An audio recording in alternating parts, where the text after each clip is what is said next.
오늘 우리는 구약 성경에서 하나님의 가족이 행복하게 잘 되는 것을 봤습니다.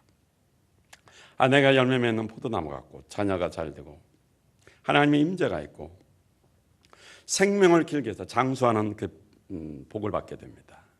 하나님을 경외할 때. 그런데 이 말씀을 신약에서 또 찾을 수 있어요. 사도 바울이 말했습니다.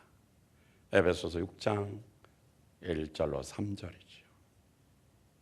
자녀들아 너희 부모를 주 안에서 순종하라. 이것이 옳으니라.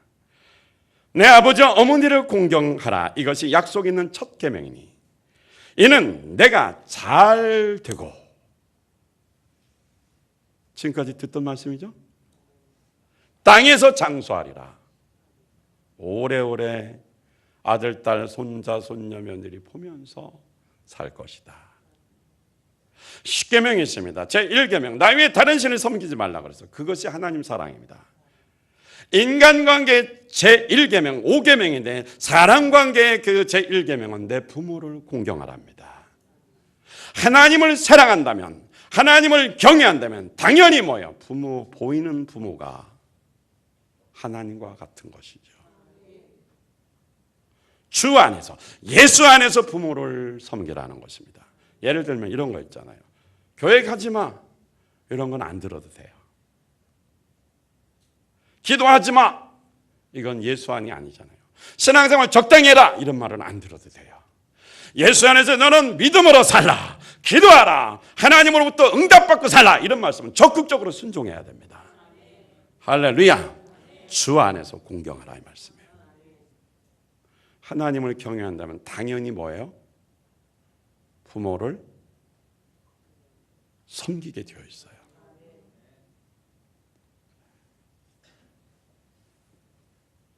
오늘날 부모를 섬기지 않는 자들이, 부모를 버리는 자들이 얼마나 많은지 모릅니다.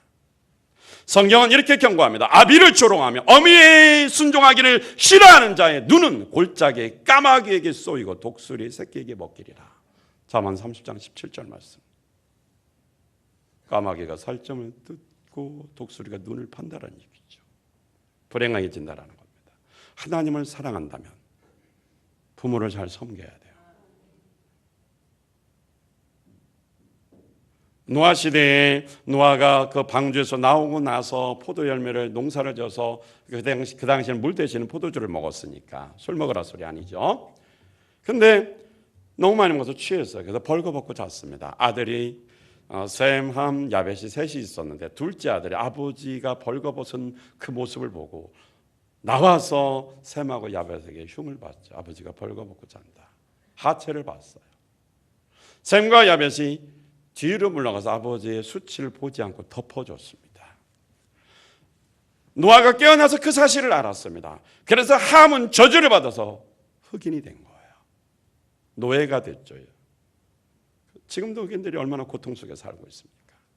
그러나 셈, 야벳은 부모를 잘, 그 수치를 감춰주고 허물을 덮어주고 잘 섬겨서 복의 근원이 된 것입니다. 할렐루야. 성경에 수많은 예들이 있지요. 오늘날 이런 사람이 얼마나 많습니까? 교회에서 권사입니다. 교회에서 장로입니다. 교회에서 집사입니다. 교회에서 선생님입니다. 교회에서 성가되고 찬양 다니고 교회에서 충성봉사합니다.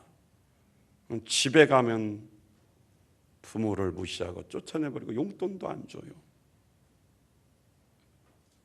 하나님 보시기에 그 사람이 제대로 신앙생활하는 사람입니까? 아니다 이 말씀이에요. 그가 하나님 앞에 나와서 기도합니다. 하나님 복 주세요. 부모를 버리고 부모를 미워하고 부모를 섬기지도 않는 그가 교회에서 보이는 데는 열심히 하는데 안 보이는 곳에서 돈이나 주고 빨리 죽기 바라는 이 못된 심보를 가지고 있는 이 며느리요 이 아들을 축복해 주겠냐 이 말이에요. 그들은 독수리가 심판을 내린다고 그랬죠.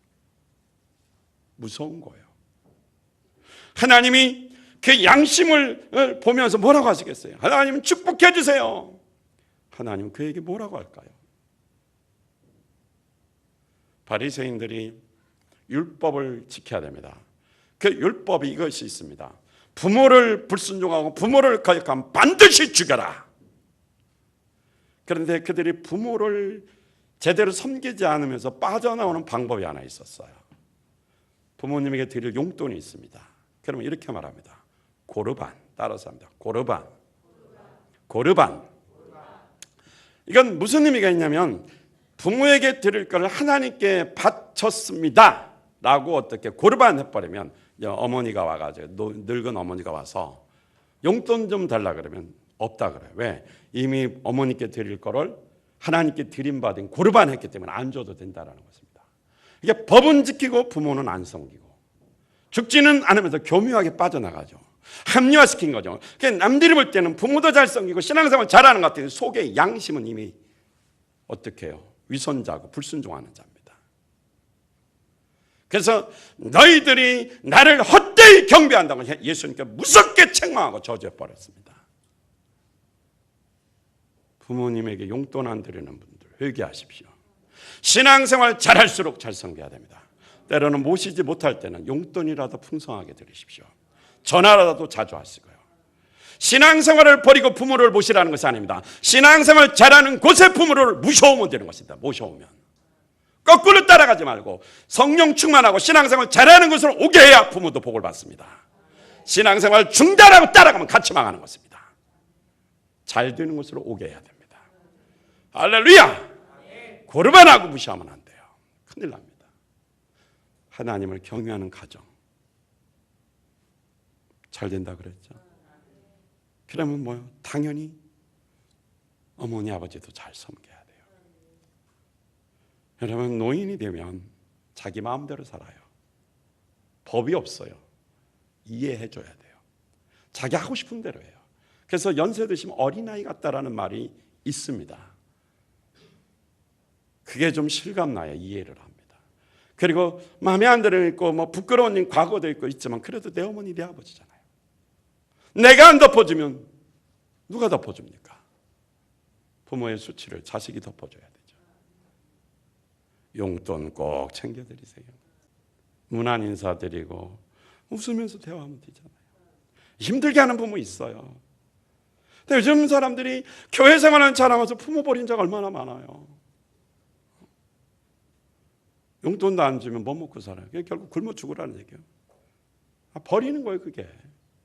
교회 다니는 사람이 뭐 세상 사람이 그렇다 치고 교회에서 열심히 한다고 하는 사람이 그런 이중인격자가 많다라는 것입니다. 행복한 가정 되려면 하나님 사랑해야 돼요. 이웃을 사랑한다고 하는데 부모는 이웃보다도 더 가깝잖아요. 시자 들어가는 거 싫어하면 안 돼요. 친정엄마는 누가 못 섬겨. 참 요즘 며느리들 심각한 문제예요. 자기 엄마야면 누가 못 섬겨. 시자들은 시어머니 잘 섬겨야죠. 남자들이 요즘 너무 똑똑해가지고 여자가 싫어 그러면 끽소리도 못하고 따라가요.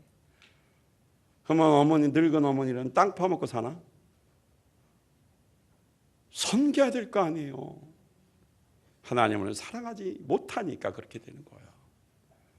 결국 그 가정이 지금은 지들이 돈 좀 있고 주머니 돈 좀 넣고 떵떵거리고 사는 것 같지만 결국은 뭐예요? 하나님께서 어떻게 해요? 세우지 않으면 어떻게 돼요? 수고가 뭐예요? 헛수고요. 그러나 하나님 사랑하고 인격적으로 부모를 잘 섬기는 사람, 아내는 결실한 포도나무 같고 자녀는 뭐래요? 어린 감람나무처럼 상에 둘러앉아서 복을 받는 모습이에요. 잘 되는 모습이에요. 여러분 하나님 사랑하십니까? 부모도 잘 섬겨야 돼요. 할렐루야. 바리새인처럼 위선적으로 고르반 해놓고 하나님을 열심히 섬기라고 못해서 그러면 안 돼요. 모시지 못할 때는 용돈이라도 풍성하게 드리면 되고, 그리고 예수 안 믿는 곳에 따라가지 말고 잘 믿는 곳으로 모시고 오는 것이 그 가정의 행복입니다. 할렐루야. 이스라엘 바리새인들에게 그들이 고르반하고 오히려 전통은 지키면서 하나님 말씀을 버려버렸다는 것입니다. 유전은 지키는데 부모를 섬겨라는 고르반하면서 버려버렸다는 것이죠. 그래서 오늘날 가족이 불행한 거예요. 교회가 힘든 거예요. 여러분 가족이 예수 안에서 하나님을 사랑하고 부모를 잘 섬기는 가족이 돼야 돼요. 그래야 행복합니다. 불화가 없잖아요. 그러면 교회는 저절로 행복한 거예요. 여러분이 주일날 올 때 전부 다 해바라기처럼 헤헤 하고 웃으면서 와보세요. 교회가 얼마나 빛이 나겠습니까? 신나서 와야 할 거 아니에요. 밝은 빛으로 와야 할 거 아니에요. 가족이 행복해야 그 모습으로 오는 거죠. 옛날 조선시대에 효자가 있었어요. 근데 어머니의 마지막 소원이 임금님 얼굴 한번 보는 것이었어요. 어느 날 그 임금이 한양을 떠나서 개성으로 온다는 소문을 듣고 어머니가 소원을 말하니까 어머니에게 임금님에게 임금님 얼굴 한번 보게 해주시기 위해서 업고 길가에 서 있었어요. 임금님이 지나가면서 그 효자가 어머니를 업고 자기 얼굴의 모습을 보여주는 것을 봤어요. 그래서 임금이 이제 한양으로 돌아가서 그 효자를 불러오라 그랬어요. 그래서 금 100냥하고 쌀 한 섬을 줬습니다. 그랬더니 나쁜 놈의 새끼가 있었어요. 불효자가 있는데 이거는 뭐냐면 금 100냥, 100냥, 이 금 100냥이 욕심이 나가지고 어머니가 임금님 얼굴 보고 싶다고도 안 했는데 강제로 업어가지고 임금님 지나가는 옆에 서 있었어요. 그래서 강제로 보여줬어요. 임금님이 또 한양으로 돌아갔어요. 어머님을 업은 그 아들을 불러라 그랬어요. 그리고 그에게 금 100냥을 상금으로 줘라 그랬어요. 신하들이 난리가 났어요. 그놈은 나쁜 놈입니다. 불효자입니다. 돈 벌려고 그 거짓말을 한 겁니다. 주면 안 됩니다. 그러니까 임금이 이렇게 대답했습니다. 교도는 흉내만 내도 좋은 거야. 따라서 합니다. 효도는 흉내만 내도 좋은 거야. 그래서 금 100냥 얻었답니다. 웃기는 얘기 같지만 조금 우리에게 생각하게 하는 거죠. 생각하게 하죠. 오늘 우리는 교회 열심히 다니는 사람들입니다.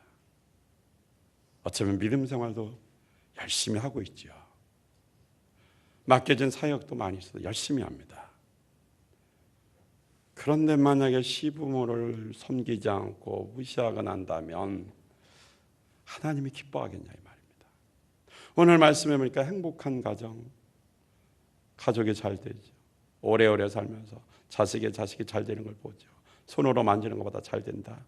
구약에 말하는데 신약에 보니까 그 말씀을 구체적으로 적용시켰어요. 주 안에서 부모에게 순종하고 부모를 잘 공경하라는 것입니다. 오늘 우리가 이런 축복을 통해서 행복한 가정이 되길 원합니다. 하나님을 경외하십시다. 말씀에 따라 순종합시다. 내게 주신 부모 잘 그가 천국 갈 때까지 섬깁시다. 예수 안 믿으면 첫째는 뭐요? 구원시켜야 돼요. 그 부모를 위해서 눈물 뿌려 기도해야 됩니다. 그럴 때 그 가정이 행복하게 됩니다. 그 자녀가 복을 받습니다. 며느리들이 그래야 잘 되는 거예요. 여기서 결시 내 집 내실에 있는 내 아내는 그랬으니까 내실이라는 말은 구석, 그 다음에 가장자리, 모서리 이런 뜻이 있습니다. 그러니까 아내가 구석구석 집안 그 구석구석 집안 모든 일들을 살피면서 집안 일을 살림을 잘해서 풍성하게 만들었다라는 것입니다. 여자 잘못 만나면 집안 망하잖아요. 그런데 그 여자가 살림을 아주 구석구석 돌보면서 잘해서 풍성하게 되었다라는 것입니다. 복을 받았다라는 것입니다. 하나님을 경외하는 여자, 현숙한 여인. 당연히 뭐요? 부모를 공경하니까, 잘 섬기니까, 손으로 하는 것마다 잘 되니까 얼굴이 빛이 날 수밖에 없어요. 삶이 행복할 수밖에 없어요. 그가 낳은 자녀 말씀으로 생명으로 양육하니까 남편은 성령 충만하여 어떻게 해요? 부인의 지지대가 되고 받쳐주니까 자녀 교육 잘하니까 자녀도 보여요. 어려운 상황 가운데서도 하나님이 형통하게 길을 여셔서 축복해 주시는 것입니다. 오늘 예수 안에서 하나님을 사랑하시고 예수 안에서 부모에게 사랑을 실천하는 여러분 되어서 행복한 가정, 행복한 가족 되기를 주님의 이름으로 축원드립니다. 할렐루야!